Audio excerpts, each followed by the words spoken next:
করিডোরের নামে কোনো কিছু চাপিয়ে দেওয়া যাবে না, বলছেন মির্জা ফখরুল। মির্জাপুরে চুরি হওয়া গাভী ও বাছুর ফিরিয়ে দিতে 50,000 টাকা দাবি এসআইয়ের। বাংলাদেশে হিংসার রাজনীতি কোনোদিনও টিকে না, সেনবাগে জয়নুল আবদিন ফারুক। এবং সর্বশেষ জানাবো নিজেই দেশ ছাড়ার খবর নিয়ে যা জানালেন জাপা মহাসচিব। শুনছিলেন সংবাদ শিরোনাম, এবারে বিস্তারিত।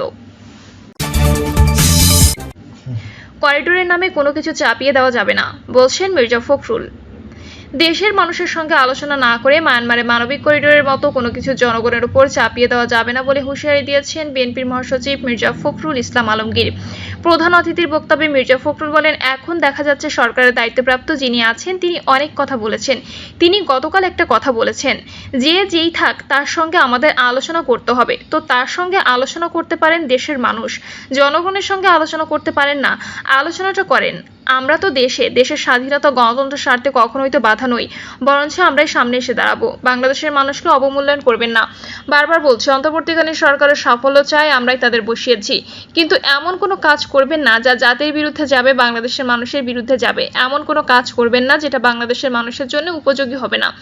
আজকে এমন কাজ করছেন যে বাংলাদেশের মানুষ ক্লিয়ার না, করিডোর দেবেন, সেই করিডোর নিয়ে মানুষের সঙ্গে আলাপই করছেন না, কথা বলছেন না। আপনি করিডোর দিয়ে দিচ্ছেন আরাকানে, যেখানে আর্মি গভর্নমেন্ট নেই। করিডোর কি দেবেন? যদি প্রয়োজন হয় 100 বার দেবেন। মানবতাকে যদি সাহায্য করতে হয় সাহায্য করব, কিন্তু আপনি তো দেশের জনগণকে নিয়েই সেটা করবেন। আপনি দেশের দলগুলোর সঙ্গে আলোচনা করে করবেন। কোনো আলোচনা নাই। খালেদা জিয়া দেশে ফেরা নিয়ে বিএনপির মহাসচিব বলেন, দেশনেত্রী বেগম খালেদা জিয়া গত পরশু যখন লন্ডন থেকে ফিরে এসেছেন, তার স্বাস্থ্যের মধ্যে, তার চেহারার মধ্যে নতুন করে আমরা আলো দেখতে পেয়েছি। গোটা জাতি আজকে নতুন করে আলো পেয়েছে। এই সময়টাকে কাঁধে নিয়ে আমাদের সামনের দিকে এগোতে হবে। আমাদের কথাকে ভুলে ব্যাখ্যা করে বিচার করার চেষ্টা চালানো হচ্ছে। আমরা এটা জানি কেন করা হচ্ছে।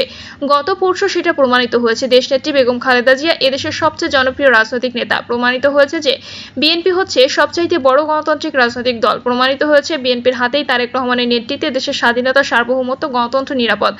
সংস্কার নিয়ে তিনি বলেন, আমরা সংস্কার চেয়েছি সবসময়। এখন অনেকে বলছে যে আগে সংস্কার হবে তারপরে নির্বাচন। তো সংস্কার যে একটা চলমান প্রক্রিয়া, সংস্কার হতে হতে আপনার যদি 5 বছর 10 বছর লাগতে পারে, এটা চলমান। তাহলে কি নির্বাচন 10 বছরেও হবে না? আর 10 বছর ধরে ফ্যাসিবাদী আমলাদের হাতে দেশ চলবে। এখন তো আমরা ফ্যাসিবাদী আমলাদের দ্বারাই পরিচালিত হচ্ছি। সেক্রেটারিয়েট আমলারা 90% ফ্যাসিবাদের দোসর। আপনারা এখানে আলোচনা করলেন যে আপনাদের বারে অনেক আছেন যারা ফ্যাসিবাদের দোসর ছিলেন। তাহলে এই অনির্দিষ্টকালের জন্য একটা অনির্দিষ্ট অনিশ্চিত অন্তর্বর্তী সরকার, এটা কি দেশের মানুষের জন্য খুব উপকারে আসবে? আসতে পারে না।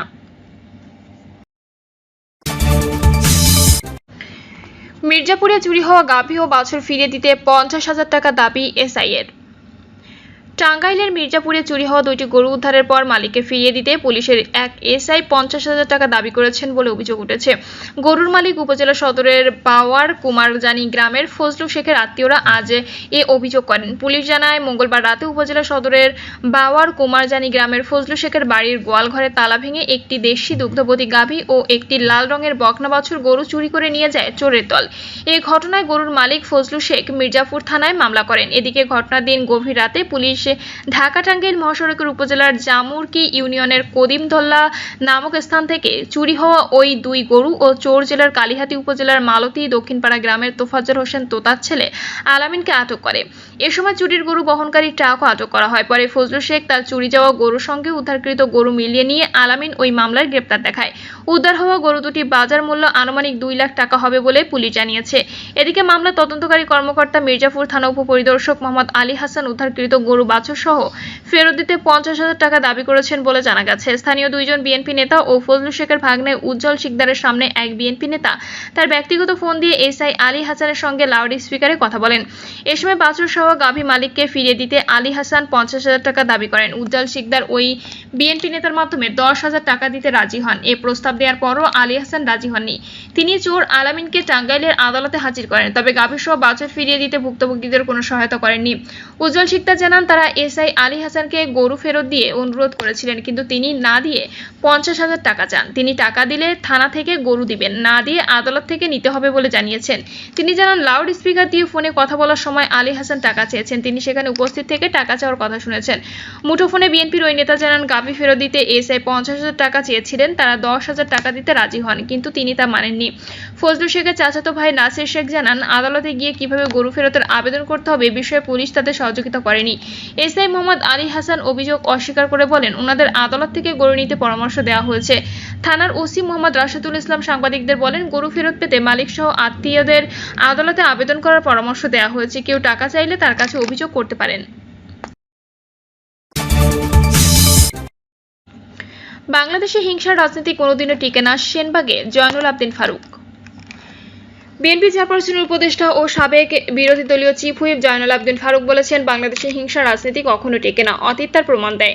তিনি বলেন, ফ্যাসিস্ট শেখ হাসিনা বলতেন, এই দেশ আমার বাবার সম্পদ। তিনি চিৎকার করে বলতেন, আমি দেশ স্বাধীন করেছি, আমার বাবা দেশ স্বাধীন করেছে। শেখ হাসিনাকে উদ্দেশ্য করে তিনি আরো বলেন, তার একমাত্র সমস্যা অহংকার। তিনি একজন স্বৈরশাসক, যিনি বিশ্বাস করেন এই দেশে কেউ আর রাজনীতি করতে পারবে না, কিন্তু আল্লাহ পাক রয়েছেন, তিনি সর্বশেষ সিদ্ধান্ত নেন। তিনি বলেন, গত 16 বছরে আমার দলের 5000 নেতাকর্মী প্রাণ হারিয়েছেন। জুলাই আগস্ট বিপ্লবে হাজার হাজার ছাত্র জনতা আজ তার আর আমাদের মাঝে নেই। বৃহস্পতিবার বিকেলে নোয়াখালীর সেনবাগ উপজেলার অর্জুনতলা ইউনিয়ন যুবদলের সভাপতি মরহুম শামসুল হুদা দুলালের স্মরণে আয়োজিত শোকসভায় তিনি এসব কথা বলেন।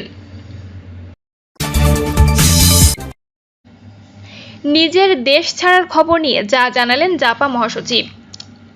কিছু অনলাইন গণমাধ্যমে রাতে দেশ ছাড়তে পারেন জাতীয় পার্টি মহাসচিব চুন্নু শিরোনামে প্রচারিত সংবাদকে ভুয়া, বানোয়াট ও বিভ্রান্তিকর বলে উল্লেখ করেছে জাতীয় পার্টির মহাসচিব মোহাম্মদ মুজিবুল হক চুন্নু।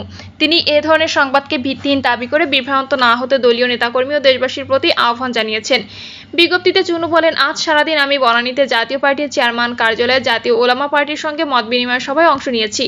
আগামী কয়েকদিন দলীয় বিভিন্ন কর্মসূচি নিয়ে ব্যস্ত থাকব। গুজব ছড়িয়ে বিভ্রান্তি তৈরি করা রাজনৈতিক অশুভ উদ্দেশ্য ছাড়া আর কিছু নয়। তিনি আরো বলেন, জাতীয় পার্টি একটি শক্তিশালী ও সংগঠিত রাজনৈতিক দল। কেউ ইচ্ছা করলে মিথ্যা খবর ছড়িয়ে দল ও নেতাদের ভাবমূর্তি ক্ষুণ্ণ করতে পারবে না। বানোয়াট ও এ সংবাদের কোনো ভিত্তি নেই, এটি একেবারেই মনগড়া ও উদ্দেশ্যমূলক। বৃহস্পতিবার বিকেলে নোয়াখালীর সেনবাগ উপজেলার অর্জুনতলা ইউনিয়ন যুবদলের সভাপতি মরহুম শামসুল হুদা দুলালের স্মরণে আয়োজিত শোকসভায় তিনি এসব কথা বলেন। শোকসভাটি ছিলনিয়া ইউনিয়ন উচ্চ বিদ্যালয় মাঠে অনুষ্ঠিত হয়। শোকসভার সভাপতিত্ব করেন অর্জুনতলা ইউনিয়ন যুবদলের সিনিয়র সহসভাপতি মামুনুর রশিদ পাটোয়ারি। অনুষ্ঠানটি সঞ্চালনা করেন 5 নম্বর অর্জুনতলা ইউনিয়ন যুবদলের সাধারণ সম্পাদক খোরশেদ আলম ভূঁইয়া।